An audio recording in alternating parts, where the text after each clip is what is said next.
Avec cet été particulièrement chaud, au château Rochemorin, les vendanges ont près d'une semaine d'avance. Ces merlots de jeunes vignes sont arrivés à maturité avec des degrés de sucre supérieurs à la moyenne des 10 ou 20 dernières années.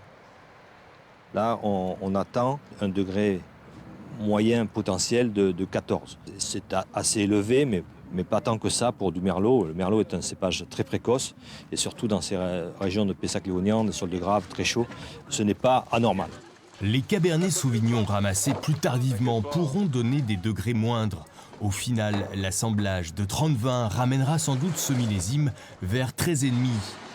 Au moment de la fermentation, il est possible de jouer sur les levures qui transforment le sucre en alcool. On peut choisir nos souches de levure, des levures à moindre rendement, qui prendront plus de sucre et qui produiront un peu moins d'alcool. À l'Institut supérieur de la vigne et du vin, comme à l'INRA, on essaie de comprendre pourquoi le merlot est aussi fragile. Une explication, la hausse des températures et des teneurs en dioxyde de carbone augmente la photosynthèse. On peut réguler la teneur en sucre par des opérations culturales, puisque plus il y aura de feuilles, plus il y aura de sucre potentiellement dans les baies.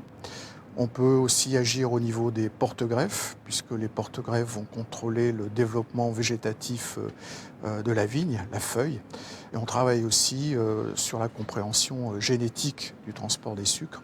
Chez Dany et Michel Roland, dans leur laboratoire à Catusseau, ce sont 500 clients qui viennent faire contrôler leur taux de sucre et l'acidité de leurs raisins.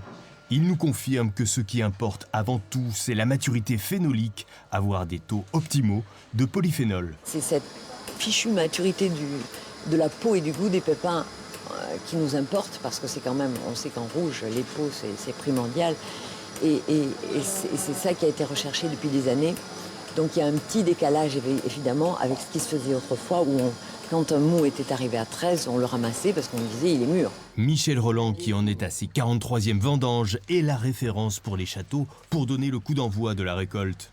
Il faut quand même se rappeler que dans les années 70, c'était des trains complets de sucre qui arrivaient en gare de Libourne pour chaptaliser les vins de la région. Bon, alors ça, on s'en rappelle plus, et maintenant on focalise sur l'alcool. Alors c'est vrai que par le travail au vignoble, par tout ce que l'on a fait, les effeuillages, mais l'augmentation du feuillage aussi, on a gagné en alcool. Ces vins avec davantage de concentration et d'alcool pourront en tout cas vieillir plus facilement en cave.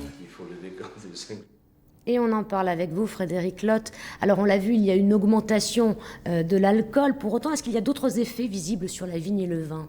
Parmi les effets les plus visibles, évidemment, la précocité des dates de vendange. Qui aujourd'hui est avancée de 2 à 3 semaines en fonction des régions viticoles. Et les chercheurs, les scientifiques estiment que d'ici 2050, voire la fin du XXIe siècle, ces dates peuvent encore être anticipées de 18 jours si, par exemple, on observait une augmentation des températures de l'ordre de 1,5 degré à 4 degrés. Donc effectivement, c'est un impact direct sur le vignoble qui est soumis de plus en plus à des contraintes liées à la sécheresse, la chaleur, la qualité du raisin, des raisins récoltés avec de plus en plus d'alcool, et surtout un problème sur les acidités. Moi, je rappelle quand même que l'acidité est garante de la fraîcheur, de l'équilibre et de la bonne tenue des vins dans le temps. Alors, est-ce qu'il y a des parades pour juguler ce phénomène ? Oui, il y a des parades. La première, et sur laquelle d'ailleurs depuis quelques années travaille l'INRA, c'est de songer à mettre en place des variétés de cépages adaptées à cette précocité, résistants aussi aux maladies, parce que je rappelle que la sécheresse aussi et ce bouleversement climatologique peut entraîner une recrudescence des maladies comme on peut l'observer, des maladies qui nous viennent d'ailleurs du Sud. Agir éventuellement et surtout sur la partie œnologique au moment des vinifications, c'est-à-dire des techniques visant à réduire le taux d'alcool, pourquoi pas, et à agir aussi sur le pH, c'est-à-dire l'acidité. Est-ce qu'il n'y a que des effets négatifs du réchauffement climatique ? Alors si on est pessimiste, oui. Mais on va rester optimiste. En fin de compte, ce bouleversement climatologique est une véritable chance tant pour la recherche que pour la production, parce que ça incite ce monde-là à se remettre en question. Et il faudrait, par contre, l'enjeu le plus important dans l'histoire, c'est que le vignoble d'Aquitaine, par exemple, ne connaisse pas ce qui risque d'arriver selon des hypothèses à vérifier, évidemment, à savoir la disparition totale à la fin du XXIe siècle du vignoble méditerranéen. Donc optimiste quand même. Merci Frédéric, on se retrouve dans un mois pour une nouvelle chronique.